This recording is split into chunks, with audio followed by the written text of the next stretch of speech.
Olá, Outcasters! Olá, metaleiros! Hoje é para vocês. Começa aqui mais um episódio de Outcast, o podcast que fala sobre música alternativa, o universo que a cerca. Sempre lembrando, aqui no canto, nesse canto da tela, aparece um QR Code. Você aponta ele para a tela e faz aquele pix maroto que vai ajudar aqui com a sobrevivência desse podcast. Eu sou Maurício Gaia, tenho aqui o grande Zé Antônio Godoal. E aí, Zé?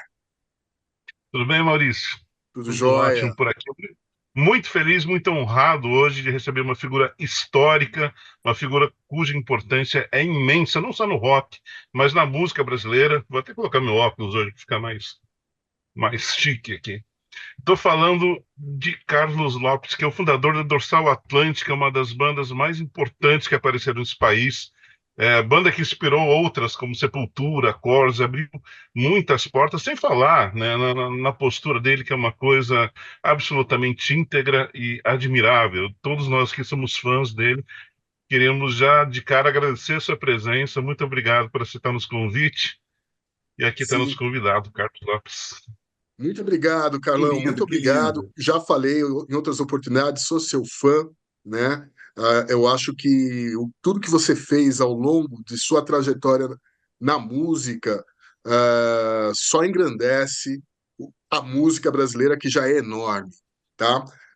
Bom, começando aqui, queria que você falasse rapidamente, que eu não sei se a gente conseguiu gravar o anterior, Sim, claro, claro. O falar rapidamente sempre é difícil, né?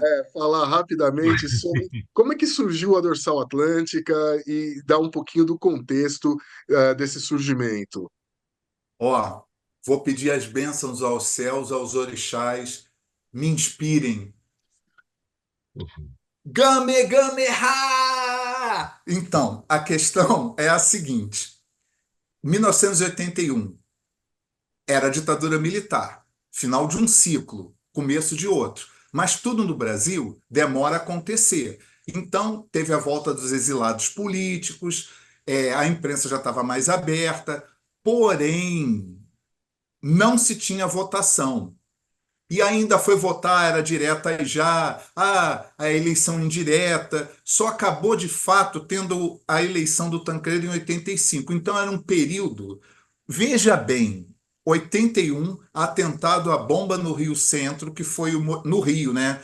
Que foi o motivador de eu ter fundado a banda de fato, que obviamente tinha a questão musical, que eu queria trazer o heavy metal que estava acontecendo no exterior para o Brasil.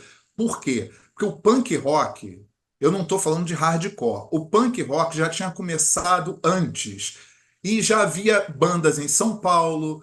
é, e eu falei, cara, se eu não vou ajudar a fundar algo, eu não estou afim de fazer parte desse processo. Eu quero pegar a influência dele, o que ele tem esteticamente de interessante, mas eu quero ajudar a fundar algo que tenha a minha cara. Então, essa era a minha motivação. Aí, nessa época, na imprensa, a gente lia sobre, obviamente, o punk rock, e a imprensa dava muito destaque para o Sex Pistols, porque era escândalo, o que é normal da imprensa. Ah, se é escandaloso, a gente cobre. Então você começa a chamar o povo para atentar para a música, quando, na verdade, você nunca está dando atenção à música, você está dando atenção ao escândalo, à Uhum. roupagem, à estética, à violência, à agressividade. Então você cria uma mitificação sobre algo que, na verdade, é muito mais profundo que aquilo. Então você entende que isso estava na cabeça de um adolescente, tá? Entre 16 e 17 anos. E aí eu senti a oportunidade, quando eu comecei a ler sobre New Wave of British Heavy Metal, porque naquela época era muito difícil ter acesso à informação, né? Era praticamente impossível. Aí apareciam umas revistas importadas em banca de jornal. Aí a gente ia para a banca de jornal e ficava vendo a revista, o jornaleiro sempre ficava puto. Sai daí, não vai comprar isso daí não. Então era nesse nível. Ou seja, a gente era adolescente. Eu estava me politizando, mas ainda tinha em dentro de mim um adolescente. Aí eu falei, cara, heavy metal, eu acho que é isso. E aí deu aquele lampejo na minha cabeça. Cara, e se eu conseguir misturar algo novo, que é o heavy metal novo, da minha geração, com o punk rock começou alguns anos atrás, mas com letras políticas, porque eu tenho que repetir isso sempre, sempre, sempre. O motivador para fundar a banda não foi só a música, foi o atentado à bomba no Rio Centro, no Rio de Janeiro, onde 2 militares morreram no carro com a bomba no colo. Foi o atentado à bomba, todos feitos por militares. E o nome deles estão todos na Comissão da Verdade. Inclusive, eu conheço um deles. Aí deixaram uma bomba, entregaram como carta não, uma caixa.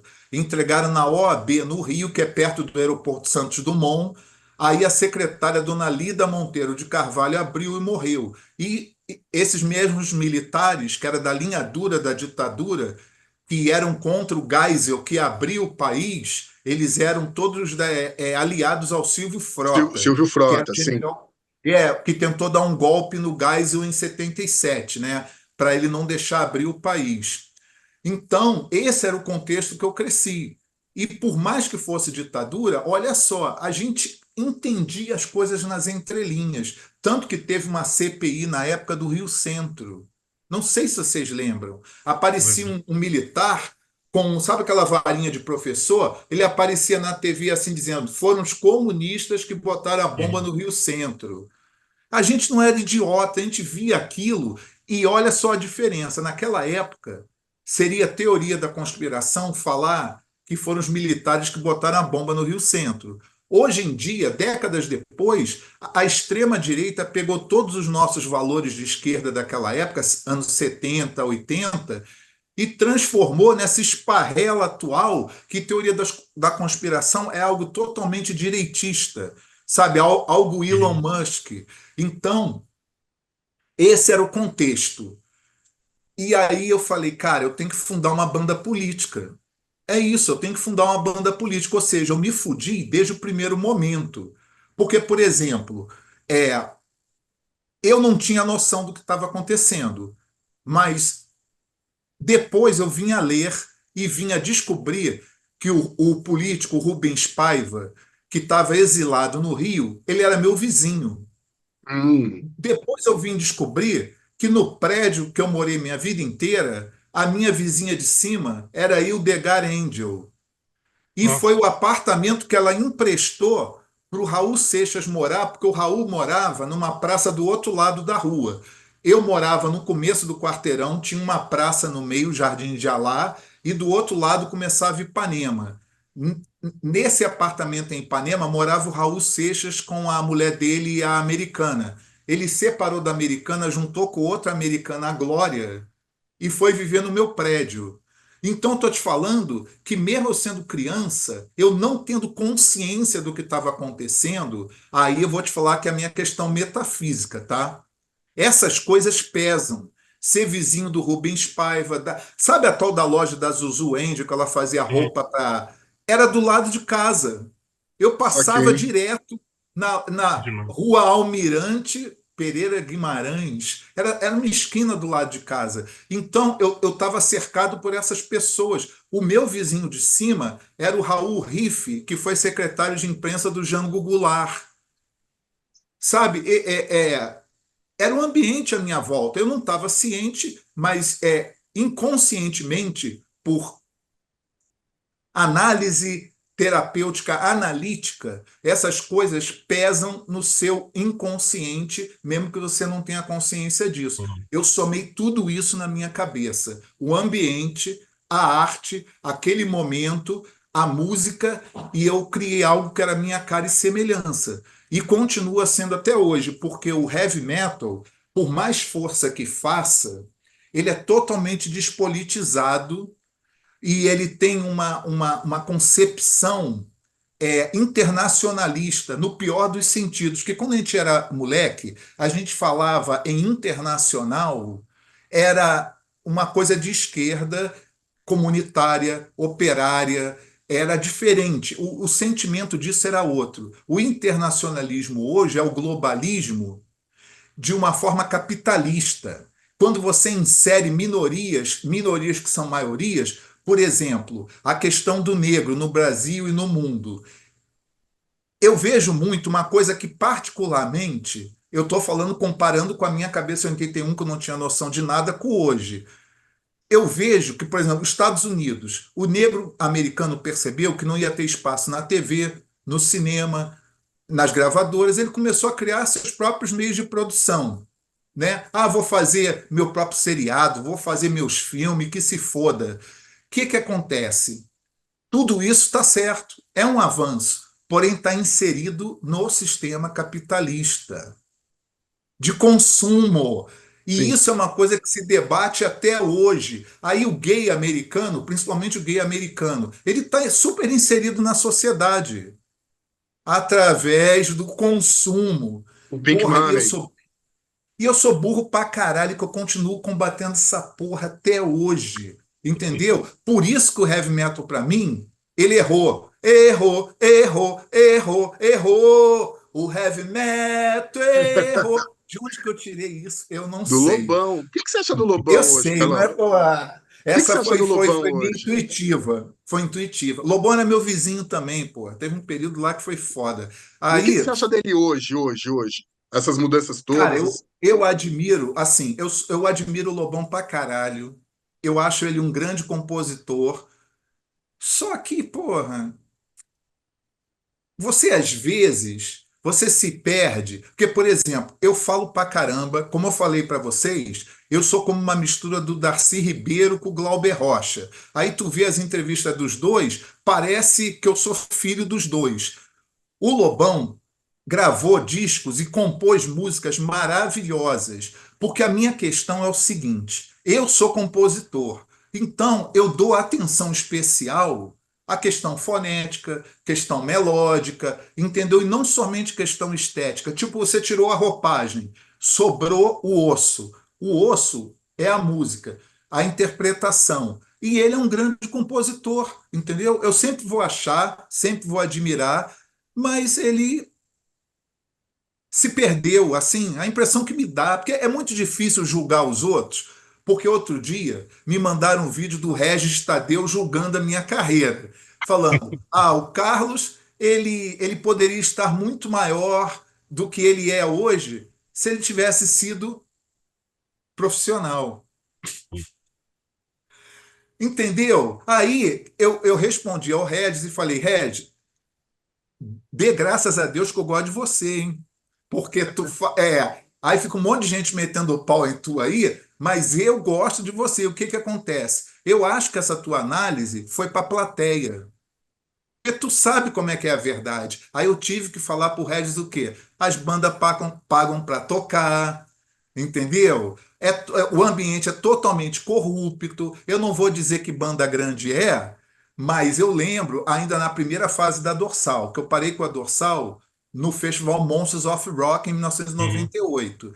Naquele período, tinha uma grande banda que existe até hoje, o empresário, ele só botava você nos esquemas se tu cheirasse com ele, entendeu? E eu sou careta pra caralho, eu sou religioso, entendeu? Eu sou espírita, católico, pai de santo, eu tenho um sentimento que liga tudo. O amor ao país idealizado que eu tenho na cabeça, porque não é o país real, o amor que eu tenho à espiritualidade brasileira, aos preto velho, aos Exu, o amor que eu tenho à música feita no Brasil para ser brasileira. Porque o meu problema todo, com qualquer coisa, metal inclusive, é que está todo mundo preocupado em vencer no mercado exterior, entendeu? E vencer sem ser brasileiro. Na verdade, isso é mais uma peça da engrenagem moedora de carne capitalista que te insere se você for igual a eles. É a história do preto limpinho, né? Ah, não. Se ele é bonzinho, ele não cria problema, aí ele está dentro. Agora, se ele ficar criando problema, está fora. Então é isso. Assim, eu espero ter resumido mal e porcamente tudo o que fez a minha cabeça é, montar a persona, vamos dizer, é isso. Eu montei uma persona própria, e aí o que, que acontece? Vou dar um adendo que eu acho também que é interessante. Eu estava num festival de quadrinho promovendo o meu trabalho em Goiânia. Aí eu estava conversando com a menina, desculpa, e chamar de menina também é muito feio, né? Uma artista, eu estava conversando com uma artista que desenha para Folha. E aí a gente estava falando, a gente tem uma diferença de idade e tal, concepção de vida. Mas olha só, eu falei para ela, você sabe como é que eu me mantenho até hoje? Culta personalidade.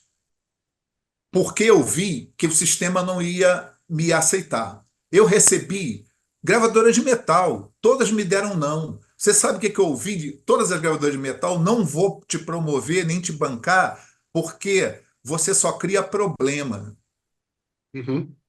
Faz uma música para que os garotos entendam. Você está tocando música que ninguém entende.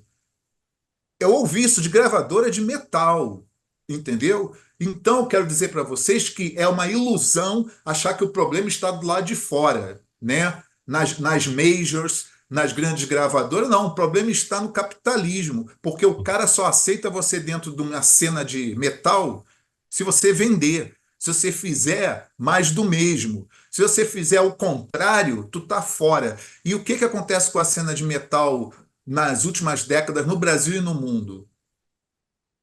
90% faz mais do mesmo. É Sim. isso. E está todo mundo feliz, e está todo mundo achando lindo, está todo mundo achando bom, e acha que isso é profissionalismo, que é você colocar o Brasil, Brasil, Zil, Zil, Zil. Aí tu vê um monte de banda brasileira pelo mundo, e eu vou te fazer a mesma pergunta o tempo inteiro. E isso não é pessoal.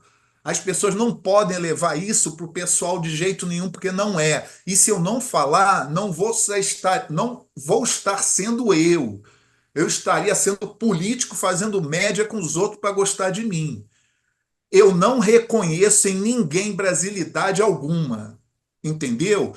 Por isso que eu prefiro ficar do passado, ficar escutando as minhas coisas, meus novos baianos, meus secos e molhados, e hoje em dia eu prefiro ficar escutando, sei lá, Chico César. Vou te dar um exemplo. Eu prefiro do que ficar escutando metal, cara. Eu tenho mais o que fazer. Então, o meu metal, o que eu ajudei a criar, está intimamente ligado com aquele menino de 1981 que queria construir um mundo novo e construir uma nova linguagem para o país. Entendeu? Não sei se eu. Sim, sim. É Sim. isso, muita. Não é só ideologia. Eu tenho um amor muito grande por esse país idealizado e eu quero que esse país prospere. Mas quando você vê que o país não prospera, você abandona, deixa para lá. Tipo Suassuna, né? Eu sou totalmente. E eu conheço bem a história do Suassuna, todas as merdas que ele falou e fez, mas eu me atenho ao que ele tem de bom para me dar, entendeu? Ao que ele tem de bom para me inspirar. Eu não vou perder meu tempo com outras coisas. Então, o que eu tenho do Suassuna que eu acho legal é que eu sou um pouco xenófobo. Entendeu? E eu assumo, e eu acho lindo, e eu não tô nem aí, e, tipo, vamos seguir a vida. De uma vez, Carlos, fala, Zé.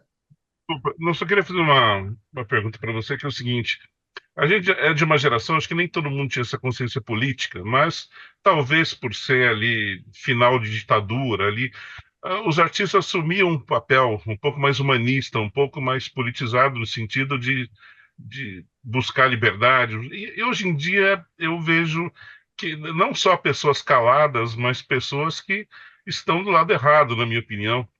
E principalmente, assim, me assusta ver pessoas do rock tendo essa postura de extrema direita. Como é que você vê isso? Ao que você atribui esse tipo de coisa? Primeiro, eu vou te falar o seguinte: você sempre é quem você é.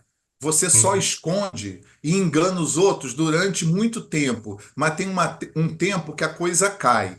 Por exemplo, todos nós fomos colonizados. Até aí, normal. Você não percebe que seus valores estão sendo mudados. Por exemplo, um dia nas minhas pesquisas de arquivo, eu encontrei um livro que, inclusive, foi publicado pelo Senado. Eu não sei se o Senado está deixando para dar download nele, que o Senado tem aquelas abas, baixa em PDF. É um livro sobre as notas dos embaixadores brasileiros nos outros países, no final do século XIX. Ainda era império. E o que acontece? Eu li um negócio muito curioso sobre o embaixador brasileiro durante o governo de Dom Pedro II, falando o quanto que ele era horrorizado, que o povo norte-americano era muito materialista, só falava em dinheiro, só falava em posse. Eu, quando li isso, eu comecei a rir. Tipo, 1880, eu comecei a rir. Eu falei, caralho. E o que acontece? Esse sentimento, ele se espalhou pelo mundo. Porque quando terminou a Segunda Guerra, era uma luta de visões de mundo, né? De visões de vida. O capitalismo ou outra coisa, ou o comunismo ou o fascismo, que o fascismo se dizia ante os dois, né? Teoricamente, o fascismo era contra os dois. E aí, quando eu vejo uma coisa de 200, sei lá, quase 200 anos atrás, o embaixador fazer esse comentário, e eu percebo isso no que o país se tornou, do que o mundo se tornou, materialista, com valores estadunidenses, que em tese não seriam os valores brasileiros que o Suassuna ficava pregando, isso me traz um conflito. Eu vou falar para vocês, parece viadagem. Desculpa os viados que eu me amarro, mas assim, parece viadagem. Minha mãe já pegaria o chinelo e daria na minha cara e falar: para com essa palhaçada. Ela falaria isso. Mas eu sinto que o país se perdeu, o mundo se perdeu e tem que ter os reis magos ali, os malucos, que tem que botar as coisas nos eixos ou pelo menos ser uma voz dissonante. Entendeu? Então, o que eu noto que é o seguinte: o rock, quando a gente ouvia rock quando era moleque, a gente não percebia. Eu vou te falar o que eu sinto, tá? Hum. Isso eu não vi, eu não li de sociólogo, de historiador, de analista, é o que eu sinto. A gente não percebia que junto com a arte você tem valores.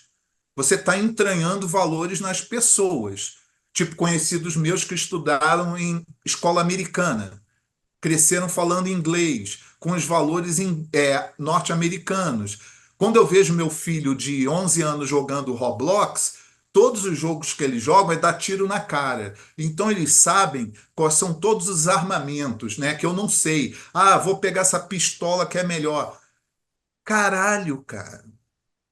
Isso é cultura de cowboy, que também tem uma ligação com o Brasil, com os bandeirantes, com as entradas e bandeiras, entendeu? Tem a ver com o interior do país, com os coronéis que eram os que mandava bala nos outros por terra. Então você tem a questão da bala.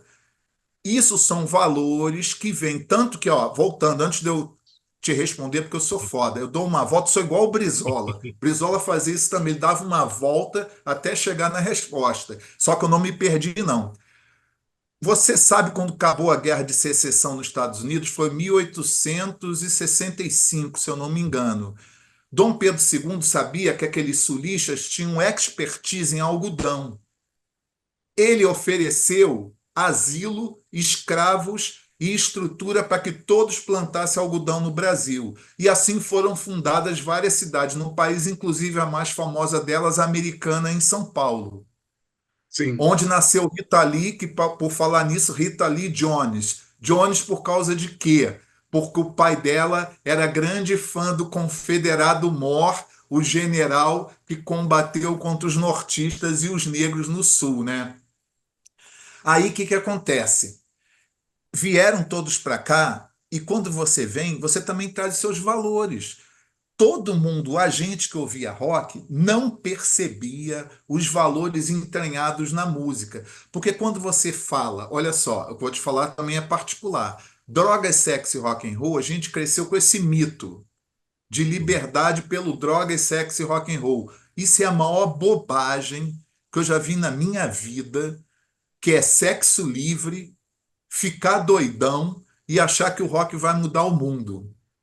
Entendeu? Isso é a maior bobagem, porque você vai pegar uma ou outra banda que fez um trabalho lindo, importante, significativo que a gente está escutando até hoje, mas como nós falamos, está inserida no sistema capitalista. E sendo assim, você sabe o que o rock deixou para a gente de fato?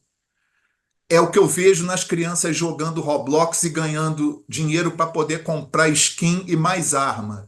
É o mesmo sistema. O rock nos legou que a gente poderia ganhar muito dinheiro, ser famoso, comer todas as mulheres do mundo, tomar todas as drogas inimagináveis, aparecer na imprensa. Então, esses são os valores que vieram junto com o rock.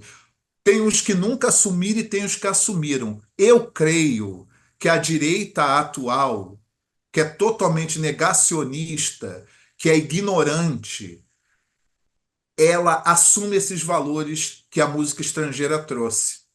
Realmente eu acredito nisso. Eles realmente são capitalistas e acham que o rock é um veículo e a voz do sistema capitalista, esquecendo totalmente e apagando que o rock nasceu da senzala, mas isso é normal fazer isso, Sim. porque isso acontece em qualquer área, você apaga tudo que não interessa. Então, esse pessoal, eu vou te falar uma coisa: o direitista que gosta de rock, ele muitas vezes me parece mais sincero do que quem fica com firula, sabe? Porque o cara é isso mesmo, ele adora ser burro. O cara tem orgulho de ser burro. Porque quando eu era criança, minha mãe falava uma frase para mim, ó, minha mãe falava uma frase assim: meu filho, ela falava isso para mim com 15 anos, vá arrumar uma mulher, uma família e um emprego público. Uhum. E aí você brinca de rock no final de semana. Pô, fudeu, né? Minha mãe falou isso para mim na pré-adolescência, até pré-adolescência não, pré-adultice, fudeu que eu montei a banda e caguei para tudo. E eu tô errando até hoje, né? Como a gente falou, errou, errou, errou. Eu tô E, errando até hoje, mas eu erro com orgulho. Entendeu? Eu tenho o maior orgulho de me fuder, entendeu? De fazer o que eu quero, o que eu acredito, e de ser desprezado, posto de lado. Porra, tu tem que ver nossos companheiros jornalistas. Quan- Tem um que eu trabalhei com ele, né? É foda. E aí ele pegou e quando a Dorsal voltou a tocar ao vivo há 2 anos, né? Sim. Aí tinha acabado a pandemia, aí o Andréas falou, pô, a gente vai fazer o primeiro show do Rio de Janeiro. Eu não estava nem morando mais no Rio, eu já o estava morando Andrés em do Brasília. Sepultura. Isso. Aí o André de Sepultura falou: o primeiro show da gente vai ser no Rio de Janeiro, no Circo Voador. Porra, vocês têm que tocar. Eu falei: caralho, André, mas eu não toco há mais de 10 anos, 12, 15 anos. Aí ele: não sei o quê. Aí eu falei: caralho. Aí eu montei a banda, a gente ensaiou e foi tocar. E não parou mais de tocar porque fica pipocando o convite e vai pagando as contas. E eu consigo falar o que eu acredito. Porque 10% do show, para o show, não é show convencional, é pocket show. Como você já viu, eu paro o show e começo Sim. bi, bi, bi, bi, bi, bó, bó, bó, bó, bó, bó, tem muita gente que diz que eu estou catequizando os outros, mas na verdade só estou sendo eu. Eu estou fazendo o que eu acredito. Eu não estou afim, por exemplo, se você está se sentindo incomodado com o meu discurso, vai tomar cerveja. Porra, foda-se. Pega o seu tempo e gaste com coisa melhor. Vai escutar uma banda de death metal aí. Então, o que eu quero te dizer é que tudo isso está somado. Não tem como você pegar uma parte e descolar da outra. Entendeu? E qual foi a forma que eu achei de mostrar, teoricamente, que eu sou um artista de esquerda? Esquerda, né? Teórica. Falando, porque aí eu mostro que eu sou inteligente, que eu sei discernir, que eu consigo refletir, porque nenhum direitista vai conseguir fazer isso. E, Carlão, Não sabe falar. voltando um pouquinho aqui na história, eu queria que você falasse sobre o show de 1985 lá em Lambari, o show do Pau no Cu de Deus, que você falou, apresentou a música, Pau no Cu de Deus, é uma confusão. Eu estava lá, né? Julho de 1985, lá sul de Minas Gerais. Reza a lenda, né, que os irmãos Cavaleira também estavam lá, né? E que aquela apresentação foi fundamental para eles também. Eu queria que você falasse assim, o que te motivou a ter essa posição do pau no cu de Deus, de falar isso em cima do palco, e qual foi a consequência disso? Olha, eu sempre fui, como brasileiro típico, ligado ao que se chamava antigamente como é que é? Não é mitologia, não. É quando você tem uma crença em entidades, no lado místico, no poder das ervas. Então, eu vim de um mundo que ainda estava muito ligado, e isso eu creio, tá? Anos 70, eu acho que os anos 70 estavam mais ligados ao Império do que hoje, sabe? No sentido do Brasil ser mais Monteiro Lobato Uhum. e menos modernismo paulista, vamos dizer assim. Isso realmente era o meu sentimento naquele período, mesmo sendo criança. Então, veja o seguinte: não existia evangélico no Brasil. Só tinha a religião católica que era preponderante, ninguém discutia. Todo final de ano, quando eu estava com a minha mãe em casa, ela gostava de ver Missa do Galo, eu via com ela. Eu vi todos aqueles filmes, Covades, sei lá o quê. Eu via tudo com a minha mãe. Então existia um sentimento católico. E o negro, naquela época, não era tão destacado na sociedade como hoje. Ainda estava surgindo Abdias do Nascimento, Zuzu, entendeu? Zózimo Bubu, né? Como é que é? Zózimo Bubu. Isso. Eu não estou tão esclerosado, não. Então, aquilo lá não chegava nas pessoas, porque o mundo da gente era novela, entendeu? Cavalo de Aço, Selva de Pedra. Eu estou falando, descrevendo o que era o Brasil, Sim, Irmãos sim, sim. Coragem. Era o Brasil, era aquilo ali. O rock brasileiro, você vê, eu não gosto de iê, iê, iê. Eu gosto de uma coisa ou outra, tá? Mas o que eu quero te dizer é que o rock no Brasil ainda era pouco agressivo. É isso, era pouco agressivo. A juventude era, de certa forma, um pouco hippie. E aquelas coisas me incomodavam muito, sabe? Assim, eu vi um néctar quando o punk rock surgiu, porque anos depois eu fui ler as letras do Nevermind the Bollocks, do Sex Pistols, eu vi que tinha aquela música sobre aborto. E eu não entendi aquilo na época, que era uma coisa muito agressiva, quando você ficava pensando que o Led Zeppelin cantava a fada, duende, entendeu? Era um mundo muito diferente. Então, eu fui crescendo, querendo tocar rock, ditadura militar. E aí, quando começou os anos 80, que começou aquela abertura lenta, gradual e segura, eu pensei, cara, eu venho de uma família católica, eu acredito no mundo espiritual, mas eu não posso pregar isso. Eu não vou conseguir arrasar o quanto eu tenho que arrasar e marcar presença se eu falar assim, gente, vamos no amor, que é o meu discurso atual. Porque eu já tenho a carreira longa, hoje eu posso falar do amor. Naquela época eu não podia, eu tinha 17 anos. Aí eu pensei, o que que eu posso ser mais ofensivo possível que a estrutura da sociedade? Eu falei, é Deus, óbvio. Então eu peguei, isso foi o nosso primeiro disco, foi o Ultimatum, tá? A gente gravou a primeira demotape em 82, eu compus o Ultimatum em 83, a gente gravou em 84 e lançou em 85 no primeiro dia do Rock in Rio. Uhum. Essa música Pau no Cu de Deus já existia. A gente tocava ela desde 1983 para 84 nos shows. Então o povo do Rio, aquela cena pequena que acompanhava a gente, todo mundo sabia que a gente fazia aquilo, mas não tinha destaque fora do Rio. Aí, como você falou, a gente gravou o Ultimatum, começou a ficar conhecido, virou famosidade, ajudou a cena a crescer, aí fomos convidados para Lambari. Eu não tinha noção que Minas Gerais era um lugar muito católico. Sabe, você ouvia falar, mas eu não tinha noção. Aí eu cheguei lá, é, e eu falei assim: a gente vai tocar pau no cu de Deus aqui.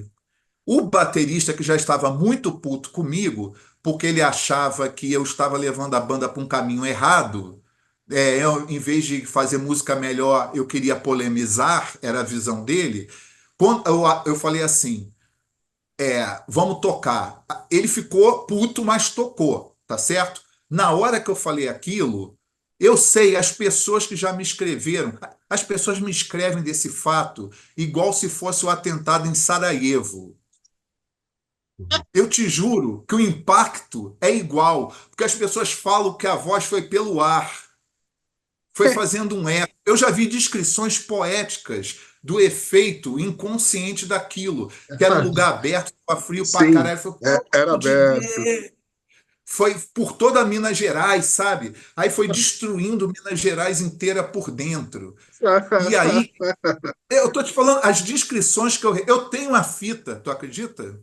Do Pô, show todo. depois eu quero ouvir essa Ah, mas está fita. no Rio abandonada, ela já deve ter estragado, apodrecido. Porque Putz. quando eu vim para Brasília, eu não trouxe nada, eu larguei tudo no depósito. E fita não aguenta, né? Sim, sim, 8 anos no sim. depósito não aguenta. Mas Vem cá, foda-se. o baterista foi o que foi de táxi pra lá?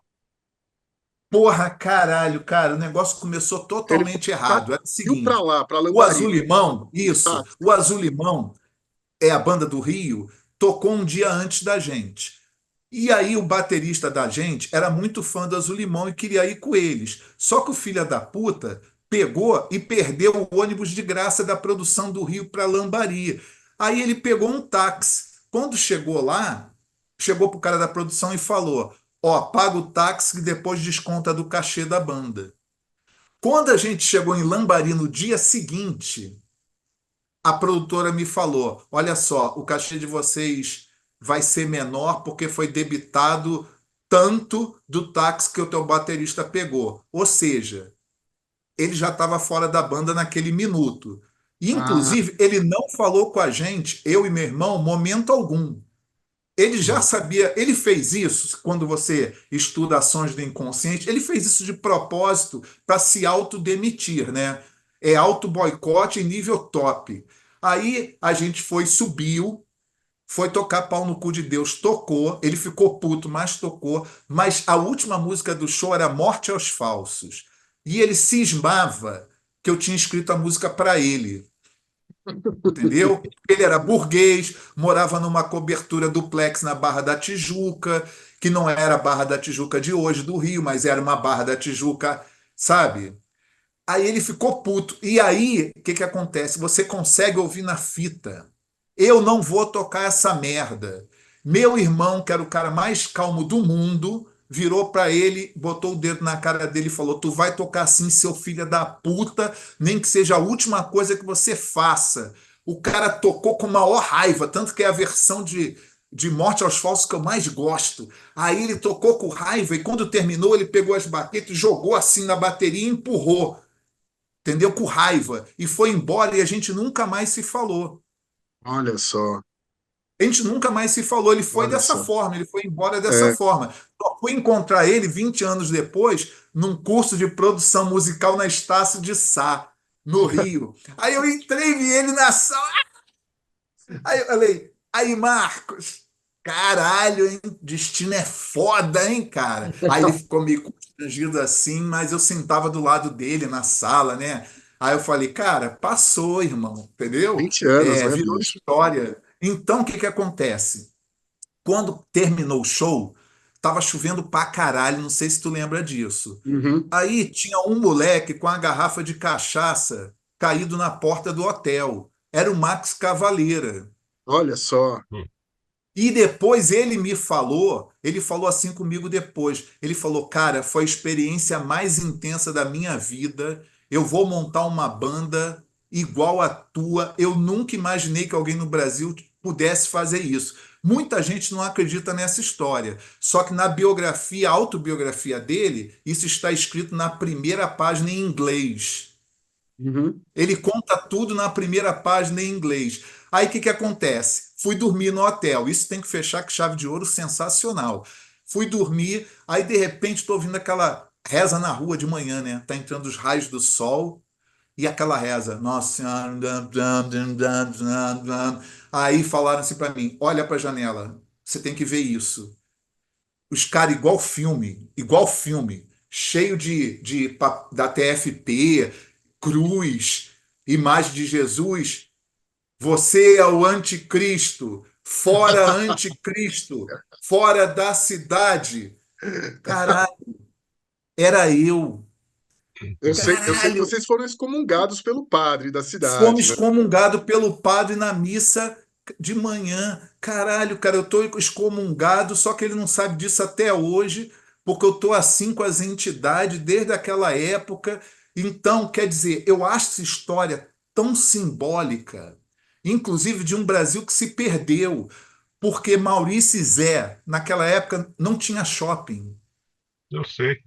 Então, tinha shopping no Rio, tinha shopping em São Paulo, um ou outro, mas a gente foi tocar no Piauí em 87, acho que foi isso. Não tinha shopping. A gente foi tocar não sei aonde, não tinha shopping. Então, o shopping ele serviu para diminuir a diferença entre as pessoas e impor o capitalismo para geral. Sabe, todo mundo quer se vestir bem para passear no shopping, não precisa comprar nada, quer fazer parte daquela ilusão de neon, que isso é muito anos 80, né, gente? Sim. Quem viveu os anos 80 é foda, Meu, neon. Aí, isso era o Brasil daquela época. Ó, eu recomendo sempre, aos mais, falar aos mais jovens é foda, né? Eu falo aos mais jovens, gente, faz o seguinte, digita 1984, Rio de Janeiro, vai no Arquivo Nacional e vê todas as entrevistas e olha como as pessoas eram. E pensa que eu estava fazendo aquilo naquela época.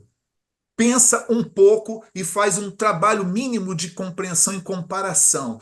Vocês vão ver como eu estava totalmente além daquilo naquele período. Só que o mais engraçado é que eu, sendo extremamente sincero, eu continuo fora do sistema e fora de tudo hoje em 2024 igualzinho.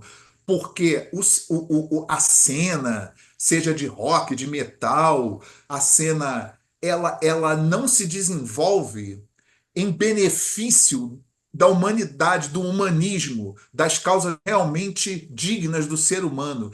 Elas são causas egoístas. É ganhar meu dinheiro, ser famoso, comer mulherada, entendeu? Uhum. Tomar droga, beber, gastar dinheiro pra caralho. Então esses valores não são meus e continuam não sendo desde aquela época. Então só quero dizer que para a gente tentar dar um perfil, é isso que acontece. E eu gosto de falar desse jeito, porque eu sei que ninguém fala. Eu tenho maior orgulho de falar desse jeito, de ter essas elucubrações, ficar fazendo referência, porque ninguém faz. E eu, como falei para vocês, é tipo assim, não está gostando? Porra, Também meu amigo. cerveja, né? Porra, vai tomar cerveja, vai arrumar outra coisa para fazer. Pô, esse show do Sepultura, o Sepultura chamou a gente para voltar a tocar em 2020 no Rio.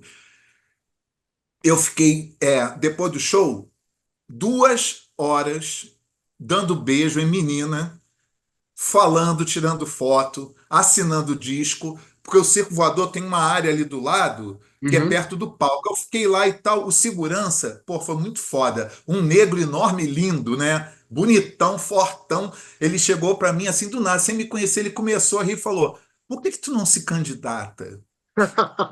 Aí eu falei, cara, porque a questão não é essa, irmão. A questão, isso aí é amor. As pessoas gostam, por algum motivo estão aqui e tal. Aí veio um menino, chegou para mim e falou: Ó, eu tenho um amigo que está muito puto contigo. Posso trazer ele aqui?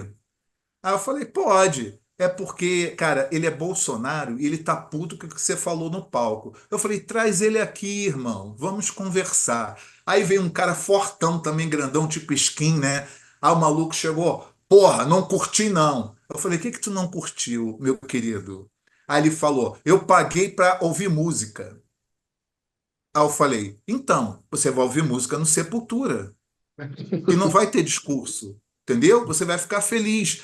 Vocês estavam iludidos comigo, porque vocês achavam que eu me calei 20 anos, que eu ia voltar manso. Não, eu voltei fera ferida, entendeu? Eu voltei pior que o diabo, entendeu? Eu voltei pior que o cangaço, pior que Antônio Conselheiro. Então vocês vão ter que me aturar. E não gosta, irmão? Não volta, não compra o disco. Porra, faz outra coisa da tua vida. Aí ele ficou assim meio constrangido, aí, pô, obrigado. Aí foi embora. Vai fazer o quê? E, Entendeu? Carlão, Então eu tô falando pra você, isso é que é rock. Chega um monte de gente e vem na minha cara hoje em dia dizer que eu tinha que só tocar música.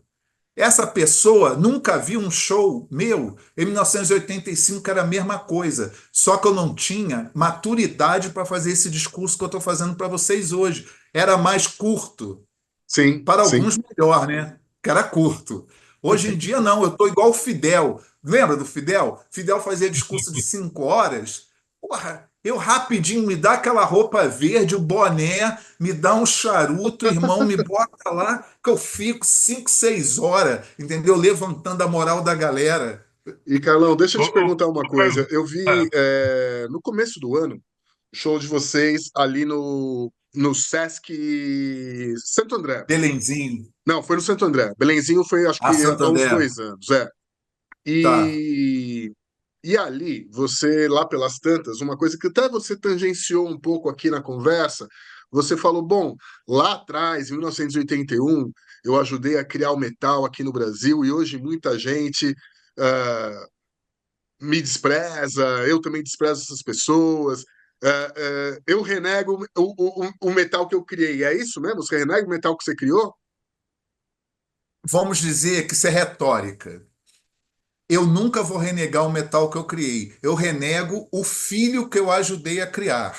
São coisas diferentes. A minha obra, eu tenho respeito. Eu não tenho respeito pela obra alheia. Eu Uhum, estou sendo extremamente sincero. Eu não vou perder meu tempo lendo livro que não me faz melhor como ser humano. Eu não vou perder meu tempo escutando música que não agrega nada. Eu não vou perder meu tempo vendo filme só porque está na moda, entendeu? É isso, ó. Eu fui ver Oppenheimer porque encheram o meu saco. Ah, vai ver que é maravilhoso, sair do cinema achando uma bosta. Por quê? Porque a obra de arte é uma expressão individual que pode ser coletiva, que pode representar um anseio coletivo ou uma expressão de um senso comum.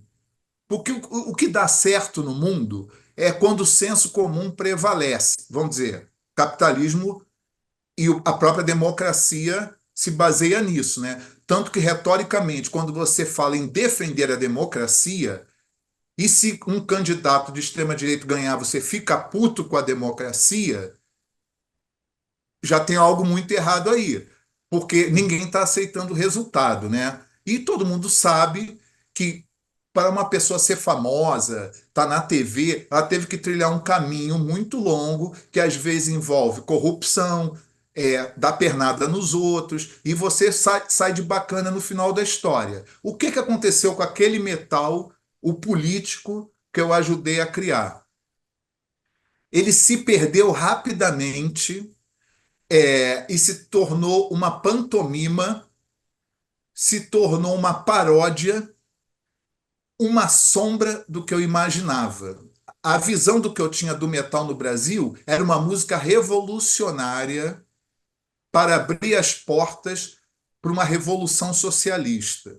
Eu não era muito claro com isso naquela época, eu ficava, como dizia o grande Leonel Brizola, beirando, como é que é, o alambrado, alguma coisa disso que ele falava.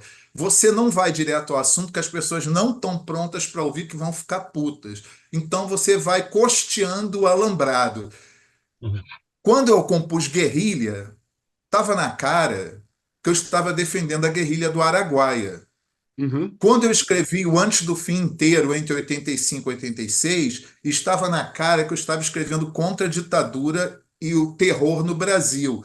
Mas eu tinha que usar o nazismo como analogia. Eu não podia falar contra os militares brasileiros, por quê? Porque aquela plateia, aquele público que eu estava ajudando a formar, ele não teria capacidade cognitiva de entender o que eu estava falando. E eu era apenas uma pessoa entrando na fase adulta, com as minhas limitações, com a minha parca compreensão da realidade, mas eu ia costeando. Só que hoje em dia, com uma carreira que, porra, já tá. Daqui a pouco vai fazer 50 anos de carreira, cara. Caralho, eu passei a vida toda errando. A verdade é essa. E o metal acertou. Entendeu qual é a dicotomia? Uhum. Eu errei minha vida inteira com orgulho. E o metal acertou porque ele entrou no sistema. ele acertou, porque as pessoas podem viver dignamente, ter seu dinheiro, ter seus apartamentos, seus carros, cuidar bem dos seus filhos, pagar colégio bom. E isso é importante, não é? Isso é importante, é digno. Só que acontece que eu escolhi aquele caminho que faz o quê? Eu não fechar show, músico brigar comigo, mulher me abandonar, entendeu? Eu ser desprezado. E como eu falei anteriormente, vou te dar um exemplo. Eu trabalhei com um jornalista que eu falei para ele há muitos anos. Eu falei, cara, vocês são muito bobo, cara. As bandas, cara, elas pagam para tocar em grandes festivais. Aí ele falou: você está inventando isso porque você está fora de moda e do mercado. Ele me falou isso. Aí eu falei: não, cara, você está vivendo uma autoilusão. Passou alguns anos, 5, 6, ele me procurou e falou: cara, eu descobri que você estava falando a verdade. Eu falei: mas não adianta nada. Aí o que que acontece? Recentemente, ou seja, 2022, quando a gente voltou a tocar, ele fez um comentário pejorativo, falando: quem que precisa da dorsal hoje em dia? Hum. Por que que ela voltou? E eu digo, como eu digo para todo mundo: voltou porque o país não melhorou. Então, se tem um Dom Quixote, se tem um Antônio Conselheiro, um Glauber Rocha, um Darcy dentro do rock brasileiro, essa pessoa sou eu. Então, eu tenho meu papel e é importante, porque na hora que se faz essa análise, quem que precisa do Carlos ou da Dorsal hoje? Sabe qual é o que está inserido nessa frase? Que o sistema capitalista sempre vence. E se você não consegue estar no sistema, você é um perdedor. Então, eu vou parafrasear o Darcy Ribeiro e falar: que bom que eu não estou do lado dos vencedores. Uhum. E Carlos, deixa fala, eu Zé. só voltar. Você falou alguma coisa que era ligado a isso agora ou não? Que eu, Não, que eu não, vou eu ia dar voltar um para salto, trás. mas fala você. Não, tudo bem, eu não vou dar um salto para trás aqui. É que você contou agora há pouco a história do início do Sepultura, mas antes aqui, que só explicando, a gente começou a gravar, tivemos alguns problemas e recomeçamos a gravação. E ali você contou uma história que eu achei muito bacana, queria que você contasse de novo, sobre o seu início e seu encontro com Oswaldo Vecchione. Ah, sim. Metade para final dos anos 70 no Brasil, você não tinha rock. Eu Uhum. vou te dar um exemplo assim. Você é um garoto, como muitos me procuram e perguntam coisas. Aí eles, por exemplo, tá rolando um clipe do Casa das Máquinas. Essa é a casa do tal rock and roll. Muito bem. Esse disco foi lançado pela Som Livre, que era a gravadora da Globo. Eu era moleque, era a mesma época que a Globo lançou Tudo Foi Feito pelo Sol dos Mutantes. Uhum. Olha o contexto, tá? Eu acho que é importante, vamos chegar nessa parada do Oswaldo Vecchione. Olha o contexto. Eu era moleque, mas eu ouvia Tudo Foi Feito pelo Sol, achava uma merda. Eu ouvia Casa das Máquinas, festa de rock, sei lá o quê, eu achava uma merda. Eu achava muito mais legal Eduardo Araújo cantando. Como é que era? Entrei na rua Augusta 120 por hora, Justo. botei a turma. E aí eu estava no pré-vestibular. Meu pré-vestibular era mais ou menos 78, 79, 80, 81 por aí. O pessoal sabia que eu gostava de rock. E você gostar de rock naquele período ainda era uma coisa meio estranha. Inclusive, um amigo meu da sala dizia que eu era alienado. Tu é alienado, tu tem que gostar de Moraes Moreira. Aí eu dizia para ele: cara, não vou debater esquisito agora, porque senão a gente vai criar problema. Aí eu tinha mania, terminava a aula, eu subia no palanque do professor e cantava a música do Eduardo Araújo e a turma toda batia na carteira. Tum, tum, tatu, tum, tum, tatu, tum. E eu emendava com o Queen.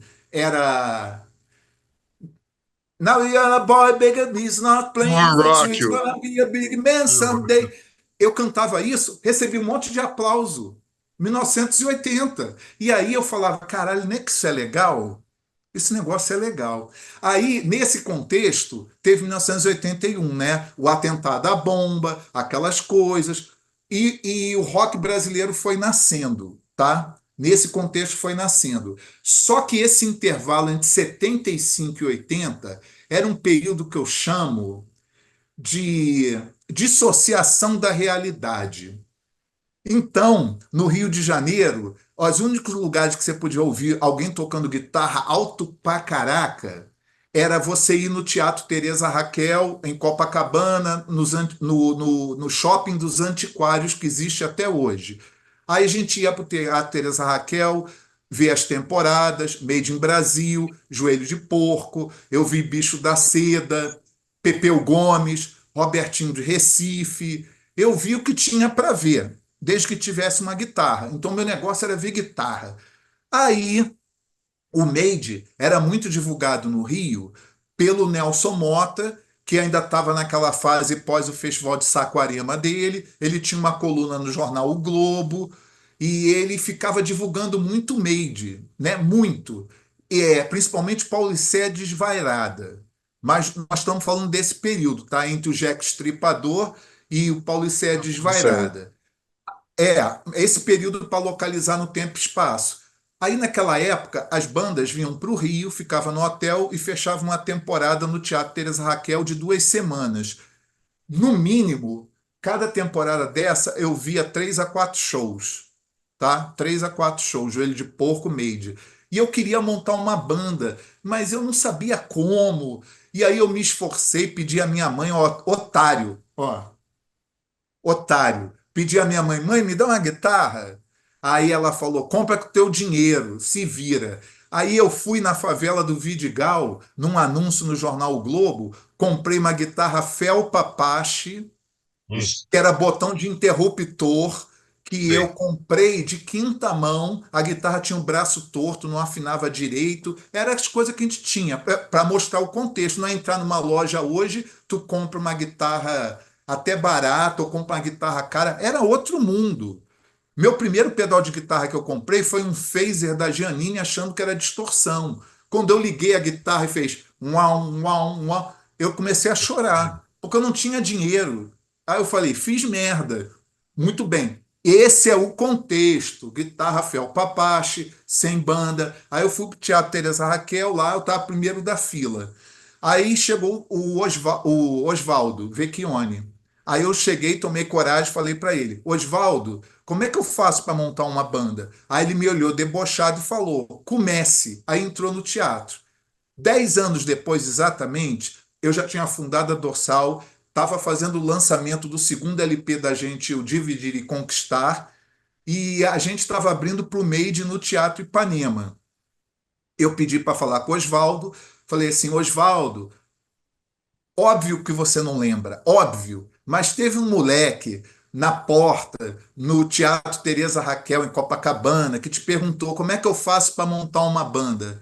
Osvaldo, sou eu. Aí o Osvaldo chorou, e aí a gente criou um elo, desde aquela época até hoje, tanto que eu desenhei um quadrinho que ele está empatado porque é para ser lançado por uma editora de Brasília, numa dessas coletâneas de rock, né? Tipo que você faz textos sobre álbuns clássicos do rock brasileiro. Então, eu não queria fazer texto, eu desenhei 2 páginas sobre a história do Made na minha vida, né? E eu tenho, pô, aí o que que acontece? O Oswaldo chorou. E o Oswaldo sempre foi um cara, eu vou te falar, o Evandro Mesquita é carioca pra caralho de praia. E o Oswaldo é paulista da Moca pra caralho. Aí eu vi várias cenas no Rio assim, Teatro Teresa Raquel. Caralho, eu ria muito. Eu sempre falava com ele, caralho, tu é foda, hein? Tu é turrão, hein? Aí, carioca, né? Querendo zoar paulista, paulista usando carioca. Aí o Meide estava tocando e era a fase que o Oswaldo botava a bandeira de São Paulo atrás, no palco. Aí estava tocando, quando parou a música, alguém falou alguma coisa assim: ah, vai se fuder, Corinthians, sei lá, qualquer merda assim. Caralho, o Oswaldo fez assim: E o para, Oswaldo parou, é, parou, e o Oswaldo é corintiano pra cacete. parou, parou. Caralho, o Oswaldo falou pra caralho no microfone. Eu sou paulista mesmo, mas eu com sotaque, né? Que eu não tenho. Eu sou paulista mesmo, tenho orgulho. São Paulo é a locomotiva do Brasil, aquelas frases curtas, né? Então eu ria, que eu achava tudo aquilo muito engraçado. Mas você sabe o que é formação de caráter? Uhum. É isso. Eu precisava ver uma banda tocando, mesmo que não fosse o som que eu queria tocar, porque essas bandas me serviram de referência. Porque eu não vivi os Mutantes, tá? Hum. Quando eu estava no colégio, os Mutantes moravam no Rio e me chamaram para o ensaio dos Mutantes. Eu não fui. Um amigo meu da sala conhecia eles, ia no ensaio e falou: Ah, Carlos, vamos lá ver, final dos anos 70, alguma coisa assim. Acho que foi a fase depois que eles foram para a Itália, na época Ah, da discoteca, não É, foi isso? mas meio progressiva, né? Isso, eu falei, eu não vou ver essa merda, não. Inclusive, isso eu falei pro baixista do Mutantes atual, o Vinícius. O Vinícius foi no estúdio quando a gente estava gravando o o Canudos, no o Rio. Canudos. Aí o Vinícius ia lá para fazer a parada errada. Aí eu ria pra caralho. Aí eu falei, porra, Vinícius, porra, naquela época longínqua, 77, eu falei, vou ver, porra, de mutante essa merda. Então o que que acontece? Progressivo, para mim, em tese, é uma excrescência. É um desvio de conduta. Porém, você pode inventar um progressivo brasileiro, é porque as pessoas não tinham muito coragem. E o Mutantes eu vim a entender muito mais depois, só que eu só gosto da fase da Rita Lee. E qual foi Também. o mutante da minha geração? O joelho de porco. Uhum. Óbvio. O mutante da minha geração, eles uniam aquela coisa paulista, aquela coisa pós-tropicalista, né? O Erva. joelho era muito pós-tropicalista. Inclusive, quando a Rádio Fluminense começou no Rio em 81, eu ouvia muito que eles tocavam muito aquelas bandas paulistas, paulistano, não sei o termo correto, Premeditando Break Sim, Tremendo. Tá e sim. bom. a outra. Língua de trapo. Ah, Língua de Trapo. Isso. Todas É. essas bandas, eu adorava uma delas que tinha um Deve ser samba Premier. É. caralho, foda pra caralho. Ô, Isso Carlos. foi Não, como desculpa. o tropicalismo chegou para mim assim, Sim. entendeu? Ô, Foi dessa forma. Carlos, só fazer dois comentários antes de passar para o Maurício aqui. É curioso, você sabe que eu comecei a tocar guitarra por causa do Premier? Porra, tá vendo? Eu Foda. fui ver um show do Premier, cara, em São Bernardo, cara, em Conchita. Saí de lá, falei, caralho, eu quero tocar igual esse cara, o Mário Manga. Hoje é amigo, já tocamos várias vezes juntos, temos projetos juntos e tal, mas, cara, foi ali. E só fazer um comentário, mas já passo para você. Eu cometi exatamente o mesmo erro que você de comprar um pedal Giannini Super Phase Shifter laranja com três botões, achando que era distorção. Lembro muito esse pedal. Para você ver como hoje não tem nada a ver com ontem. Quando É, as exatamente. pessoas ficam com essa mítica ao passado, a não sei o quê. Eu falei, cara, vocês estão vendo tudo fora de contexto, cara. Vocês não sabem nada. Você sabe quantas entrevistas eu vi na minha vida de músico brasileiro falando isso? Quase nenhuma. Você vê algumas naquele canal do Starling, do Rio, que só fala de guitarra, que ele pega a geração anterior de guitarra, os caras falam algumas coisas sim, entendeu? Mas é raríssimo. Tanto que eu vou te falar mais uma para acrescentar, já que você citou isso, é não existia distorção. Oh! Não existia distorção, gente. Você não sabe de nada. O que existia era fuzz. Era a Sim. única coisa que tinha. A distorção foi inventada pelos japoneses começo dos anos 80. Aí começou o Laranjinha, Distortion, que o pedal que mudou a vida das pessoas. Antes era um fuzz. Aí o que que acontece?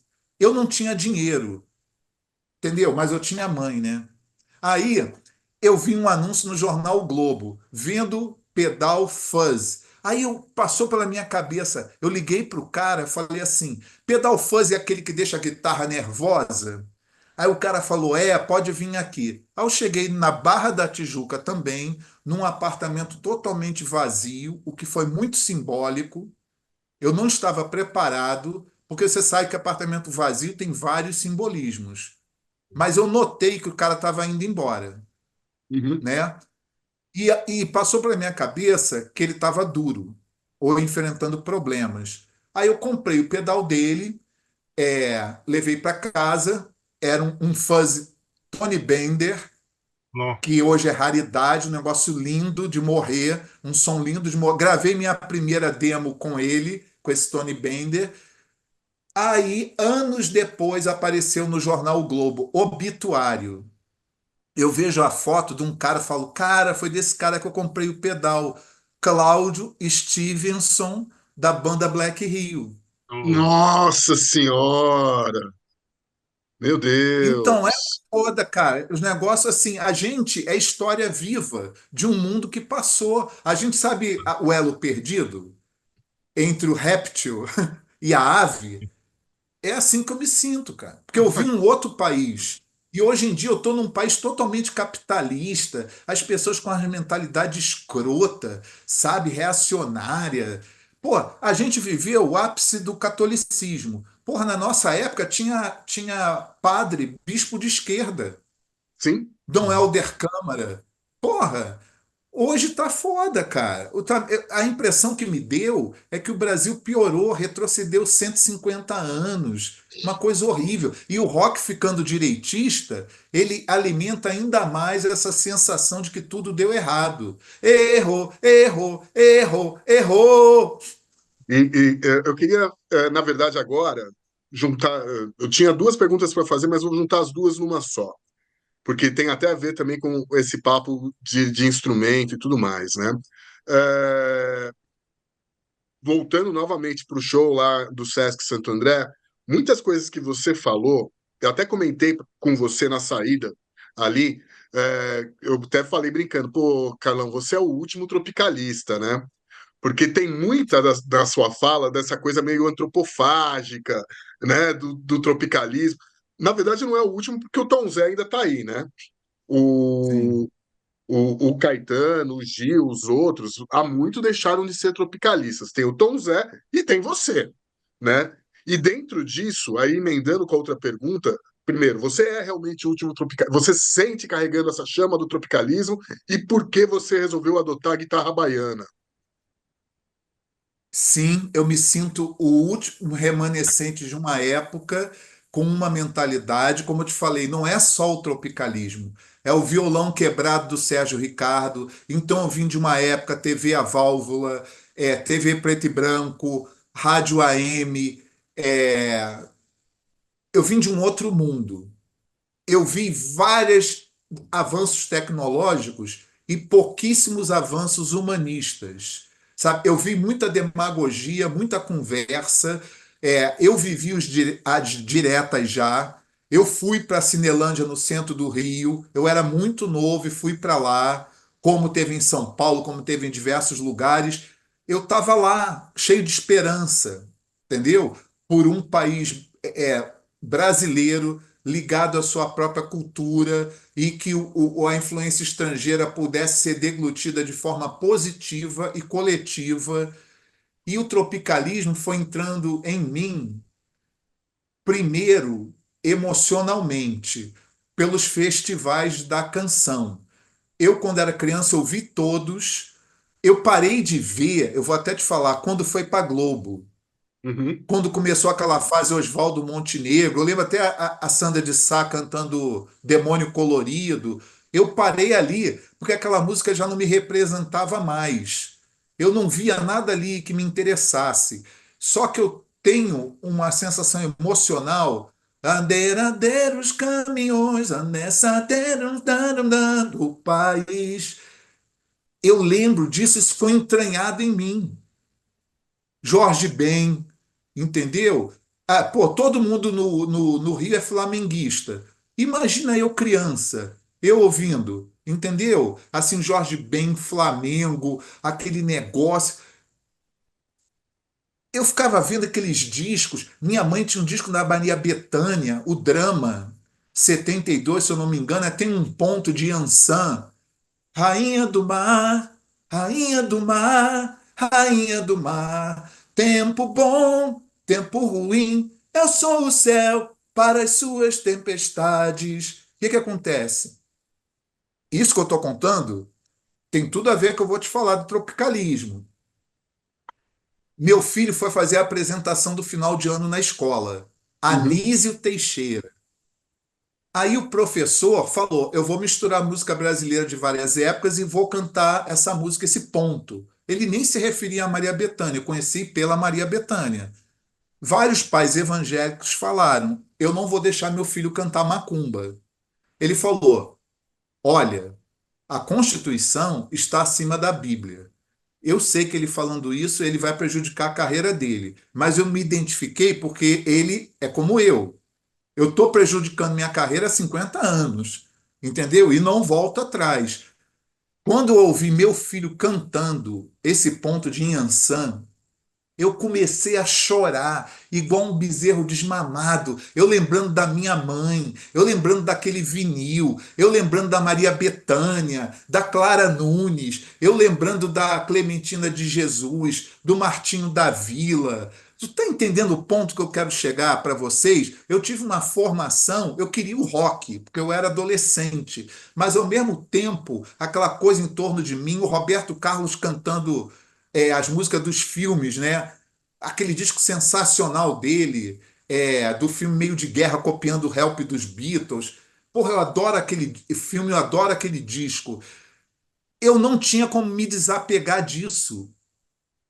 Eu não podia negar. E o que acontece, tipo, no metal, é que as pessoas jamais falam disso de forma positiva. Fala como uma coisa, tudo bem, é legal, não sei o quê, todo mundo gosta do Racional do Tim Maia, mas isso é palhaçada. Porque você pega um disco de referência para dizer que tu escuta tudo, mas na verdade você nunca viveu aquilo.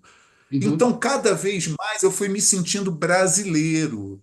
E aí eu entrei no movimento, ajudei a criar, fiquei tocando com minhas pulseiras, entendeu? Roupa preta. Aí de repente aquilo não me servia mais. Aí eu joguei aquilo fora, comecei.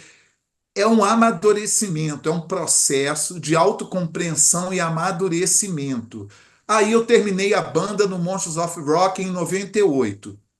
Eu falei, chega, eu não concordo com nada, vou cuidar da minha vida e tal. O que que acontece?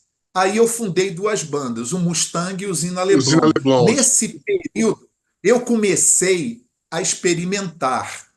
Aí eu comecei, foi a primeira vez que aquela influência lá, 68, 69, 70, né, Coqueiro Verde, foi nesse período, em 2000, mais ou menos, que eu comecei a pegar tudo aquilo e deglutir. E aí eu comecei a tocar baião, frevo, tudo misturando com o Jimi Hendrix, comecei a misturar com bossa nova, comecei a misturar com psicodelia, eu misturava tudo. O disco era meu, o dinheiro era meu, gravadora nenhuma ficava enchendo meu saco. Eu pegava, era uma demo que eu gravava, prensava o CD e ponto final. Fiquei 10 anos fazendo isso. Aí cansei de novo. Falei, vou parar de novo, não aguento mais. Aí eu parei. Aí não queria saber de nada. Aí em 2012, meu filho ia nascer. Em 2012, eu cismei de fazer campanha de financiamento coletivo, que é como você comer cocô ou atirar pedra na cruz no Brasil em 2012. Eu fui xingado de tudo quanto era nome, chamado de maluco, perdedor.